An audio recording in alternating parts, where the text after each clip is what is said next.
Nako po, breaking news. Senador Marcoleta nagliyab sa galit. Bakit?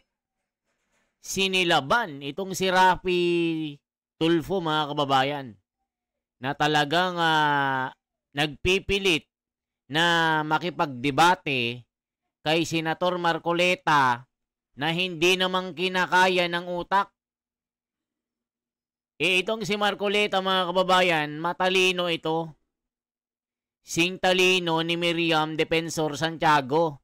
Itong si Raffy Tulfo, magaling lang ito sa mga away mag-asawa, mga kababayan. Kaya panoorin natin itong debate na ito, na itong si Raffy Tulfo, kinawawa lang ni Marcoleta. Dumugo ang ilong ni Raffy Tulfo dito. Panoorin natin, mga kababayan. Makikita mo talaga kung ano ang agwat ng dalawa eh. Nakakahiya ito sa isang senador na nagpipilit eh. Pipilitin mo, hindi mo kaya. Magaling lang pag mga vlog-vlog ito, mga kababayan, sa mga national issue ng mga flood control. Walang imik. Kasi nga, nasa listahan din ni Saldico ito, si Raffy Tulfo. Mga kababayan, panoorin natin paano nabuljak ito ni Marcoleta. Senador Dante Marcoleta, recognized. Maraming salamat po, Mr. President.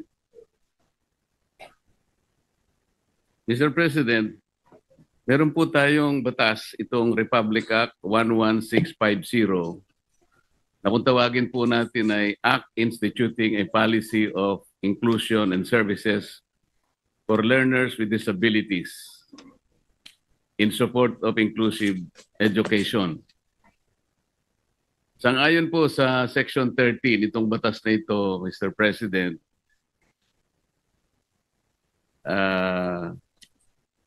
ito po ay naglalaman ng program support budget na kung babasahin po natin ay ganito po ang nakasulat dito. To ensure the institutionalization of services for learners with disabilities, a PSB, meaning to say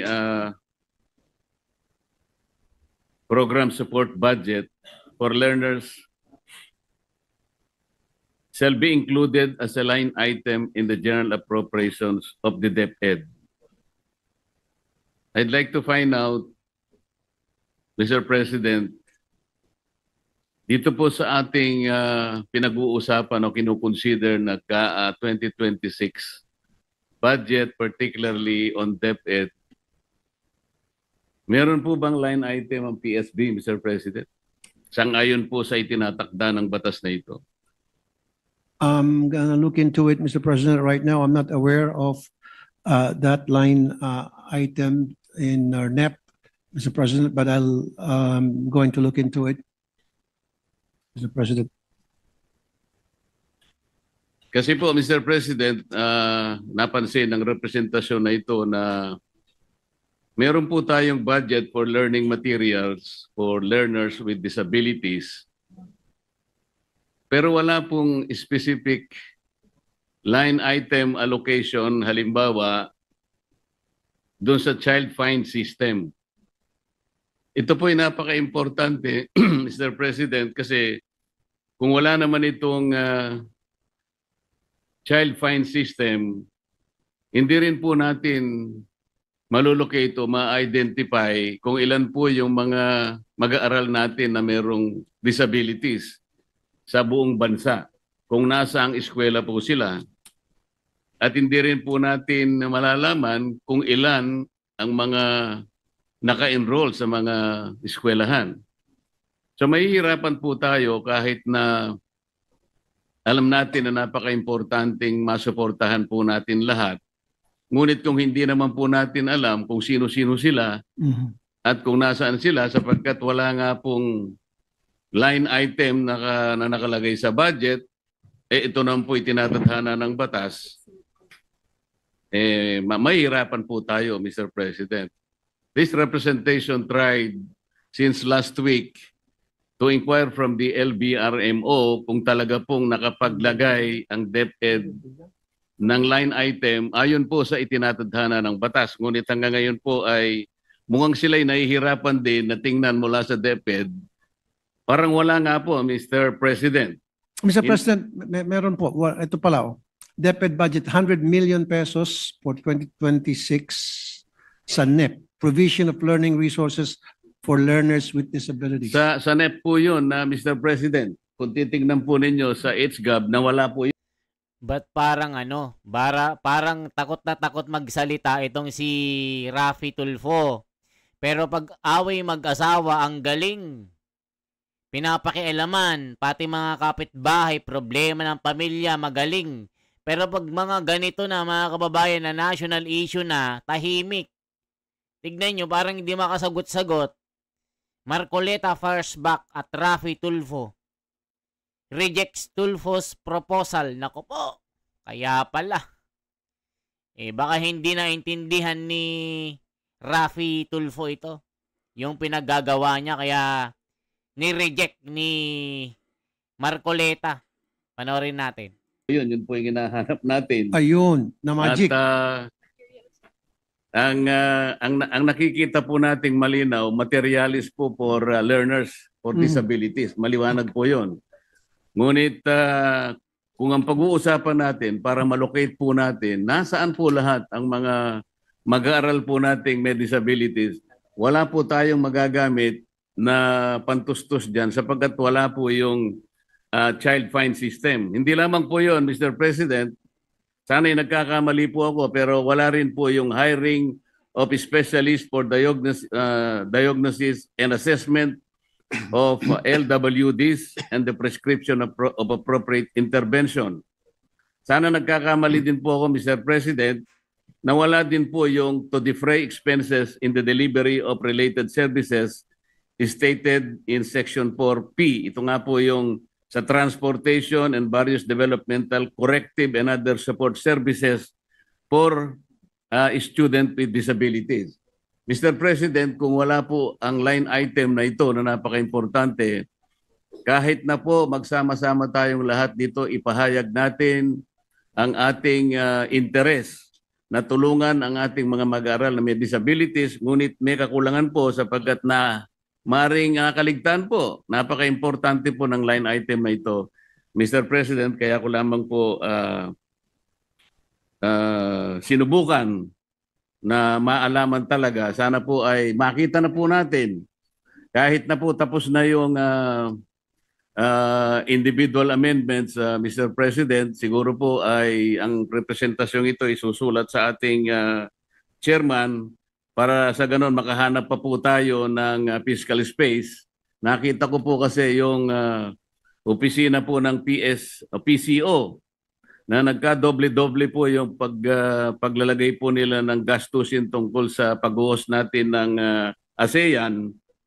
Binabalak ko po na meron po akong dinrap na sulat, baka sakaling doon po natin makita. Kung sakasakaling ito pong tatlong items na ito ay talagang hindi na ilagay na line item sa ating GAA na kinukonsider for 2026, Mr. President. Maraming salamat po, Mr. President. Maraming salamat. Thank you. Thank you. Mr. President, I would like to thank the Senator from Tarlac for raising that issue, and I promise, Mr. President, to my colleagues that after this, I would confer with the Chairman, Committee Chair sa Public Health at saka sa DSWD as well as Finance Committee Chair para pag-usapan ito yung mga budget na karapat-dapat para matugunan itong mga pinag-usapan natin dito. Tulad sinabi nga ni Senator Marcoleta na walang saysay itong pinag-usapan natin paano tayo susuporta dito sa mga magagandang programa nating pamalaan kung nawawala naman daw yung budget at wala naman daw sa NEP,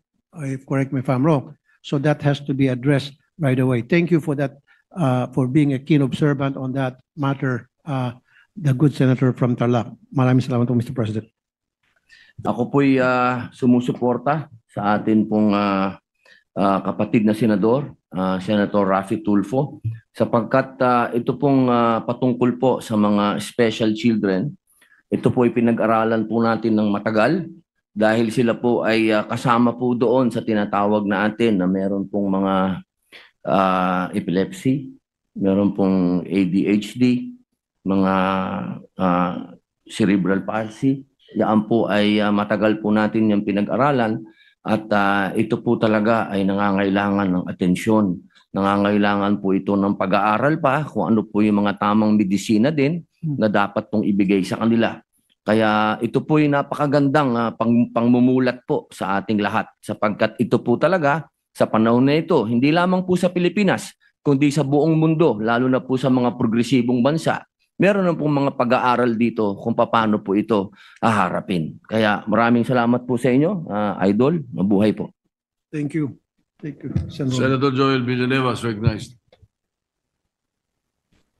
Thank you, Mr. President, distinguished colleague. May we know if the good gentleman from Isabela and Davao would yield to just some clarificatory questions, Mr. President? Yes, sir. Anytime. Thank you very much, Mr. President. At the onset, may I just put on the record my sincerest thanks and gratitude and put into the records of this August chamber my support to the good gentleman for his passion and dedication to really help our kababayans with special needs.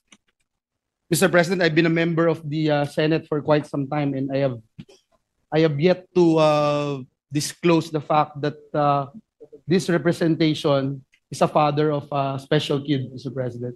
This is the first time I'm disclosing it, Mr. President, and I'd like to thank the gentleman for his efforts and his desire to help our children with disabilities, Mr. President. Marami yung kailangan pang gawin.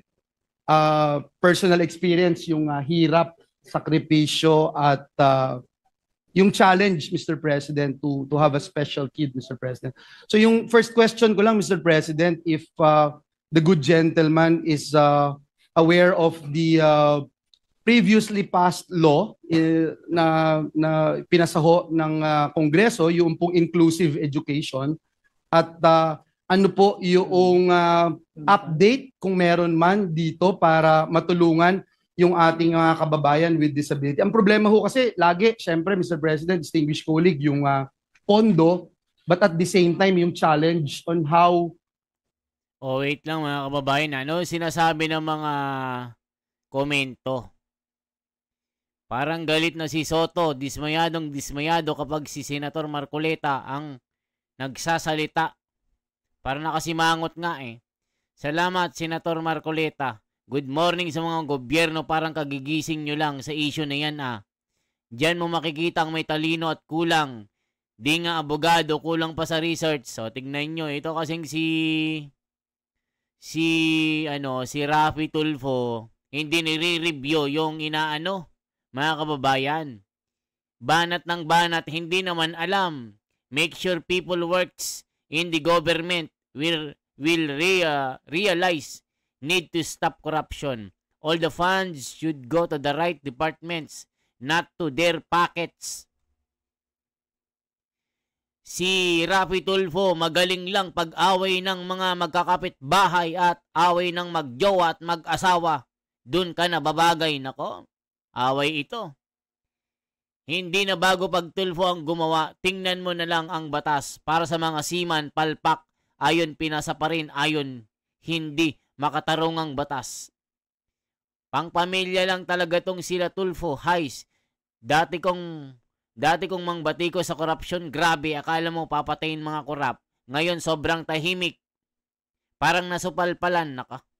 Salamat po, Senador Rodante Marcoleta. Huwag kasi magpa-abogado kung hindi naman lawyer. Nako. Binabati ko si Rafi Tulfo kasi nga nagmamagaling. Magaling lang pag-away ng mga kabit-kabit. Nakakatawa yung mga comment, ano? They're going to implement the law, Mr. President. I can see for the record the chairman of the Senate Committee on Education nodding his head. Because even, for example, if you wanted to put up a developmental center in a particular town, Mr. President, doon po sa poblasyon, kunyari, Mr. President, tapos yung mga kababayan po natin ay galing sa iba't ibang barangay. Ang lalayo po nila, Mr. President. So, hindi naman ho sila lahat makakapunta doon sa isang lugar, no, na ng poblasyon dahil una, wala nga silang pang tricycle patungo ho doon. But at the same time, siguro yung susunod na question ko po, pangalawang question is, gaano yung shortage na tinitignan natin when you talk about occupational therapists, speech therapists, etc., Mr. President? Thank you, Mr. President. Thank you, Mr. President. Tama po kayo, kulang na kulang po yung mga professionals na para tumugon doon po sa mga pangailangan ng mga children with disabilities at kulang din po yung budget na nakalaan. In fact, maganda nga po yung during the budget hearing na suggestions 10,000 per month one time. Kaya sabi ko dapat madagdagan yon. Ang isa sa mga dilema po ng mga parents, problema sa kanilang mga anak na may disability. Itong si Raffy Tulfo, magaling ito makipaglaro sa politika. Ano ito, sala sa lamig, sala sa init. Nung panahon ni PRRD, naku, todo idol ito mga kababayan. Ang galing. Pati yung Ramon Tulfo. Binibisita araw-araw si PRRD para dumikit. Akala mo talaga, ayun, hinudas nila si PRRD. Ngayon, tignan nyo mga kababayan, tahimik sila sa korupsyon ngayon. Diba? Sabi nga ng mga komento, nako si Tulfo, si Raffy, si Erwin, si Ben Tulfo, si Ramon Tulfo, nako magagaling lang pag-away ng mga kabit-kabit ito. Nako po, hindi na mga banat na mga galit na nagre-react. Ay yung pong gastos, hindi lamang po sa therapy kasi ang therapy sinasagot na po yan ng PhilHealth. Bukod pa dyan, meron pong budget na inilaan po yung Project Aruga, ang DSWD. Yung pong pamasahe at yung mga galing sa probinsya kasi wala naman po mga specialized centers na tumutugon po sa pag-care, treat, therapy and all doon sa mga children with disability. So pupunta po sila ng Maynila. Now, ang problema po pagdating sa Maynila, yung iba, halimbawa, bibigyan sila ng 1 week o 2 weeks program na para sila po ay magpa-therapy. Hindi na po tinatapos dahil wala po sila matutuluyan. That's why meron po akong foundation na tinutulungan, yung Little Ark Foundation. Marami po mga kwarto doon na pwedeng tumuloy yung mga bata na may disability after na sila po ay matreat sa Children's Hospital, and then kung kinakailangan mag-stay sila doon to 1 week, kompleto po, libre pagkain, libre asikaso, kami and all, kasama pa yung parents. Yun po yung isa sa mga bagay na mahalaga para sa akin. Kailangan pa natin na maraming mga matutuluyan ng mga bata, kasama yung kanilang magulang, yung mga galing probinsya, kapag pumunta na Manila para sa treatment dahil kulang nga po talaga ang mga centers na tumutugon sa pangangailangan ng mga children with disabilities. Thank you, Mr. President. Mr. President, ang isang napakalaking challenge ay yung pong mga eksperto, doktor na tumitingin sa kanila. Mr. President, this is a personal experience. There are only two, what do you call that, developmental pediatrician, Mr. President, who is well known in the country, in the Philippines. It's Dr. Dimalanta of St. Luke's and Dr. Reyes of Makati Med, Mr. President. Only two, Mr. President. Pagka ho kayo ay hihingi ng appointment sa kanila, Mr. President, it takes about a year. 1 year, Mr. President, bago ka makakuha ng appointment. Kasi hindi po pwede yan na anytime kung ilan yung bata na titignan po nila, pwede. Hindi po eh. Ano yan, mayroon pong science na hindi nila pwedeng tignan kahit ilang bata na gusto nilang tignan. Dalawa lang po, uulitin ko, dalawa lang ho yung kakilala ko at talagang 1 taon bago kayo makakuha ng appointment. Doktor po yun, Mr. President. Assessment pa lang, Mr. President. Marami yung mga bata sa Pilipinas hindi na-assess that they're in the sphere of autism. Nako, mga kababayan, nakakalungkot nga yan, yung mga ganyan. Okay naman yung programa ni Raffy Tulfo, yun nga lang mga kababayan, yung ibang mga problema na national issue, tahimik. Lalong-lalo na yung kanyang kapatid na si Erwin Tulfo na bending dalo. Ayun, nabuljak ng mga taong bayan kasi bending dalo. Raff Tulfo wala kasing feeling bright, Nayari ka tuloy ni Attorney Senator Rodante Marcoleta. Supalpal ka tuloy. Naku po. Apakadaming ginawang batas. Mas marami dito hindi naman na papatupad. Lalo pagdating sa kapakanan ng mahihirap, mas inuuna kasi yung madaling makuhanan ng SOP. Kawawang mahihirap, ginagahasan ng mga lingkod bayan kuno. Good Senator Rodante Marcoleta. Alam nyo ba si Senador Marcoleta? Top 3 sa performing senator po. Performing politician in the Philippines. Thank you, Senador Marcoleta, na ipaliwanag nyo ng tama ang budget na ilalabas.